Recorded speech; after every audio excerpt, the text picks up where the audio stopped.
ছেঁড়া গেঞ্জিটাকে সেলাই করে নিয়ে তার উপরে একটা ঢলঢলে পাঞ্জাবি পরে পরিবারের সবাইকে নিয়ে বেরোনো মানুষটিকে বাবা বলে। দু এক কৌটো গোবিন্দভোগ চাল আর একটুখানি ঘি সযত্নে জমিয়ে রেখে পুজোর মধ্যে যে কোনো একদিন সবার জন্য একটু পোলাও রান্না করে দেওয়া মহিলাটিকে মা বলে।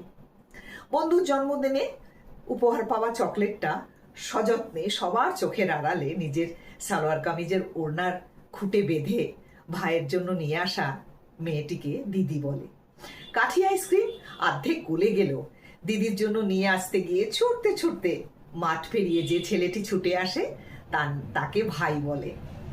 বছরে একবার সপরিবারে টানা গাড়িতে করে গ্রামের বাড়িতে সপ্তমীর দিন উপস্থিত হয়ে বাড়ির গুরুজনদের প্রণাম করা মানুষগুলোকে পরিবার বলে।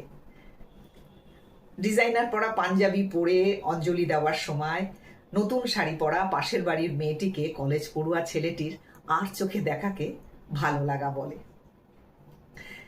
দুবাই, আমেরিকা, লন্ডন থেকে ফিরে এসে বন্ধুদের সঙ্গে নবমীর রাতে ছাদে স্কচের আসর বসানোর সময় পাড়ার ইলেকট্রিশিয়ান রতনকে ডেকে নেওয়াকে ছোটবেলার বন্ধুত্ব বলে।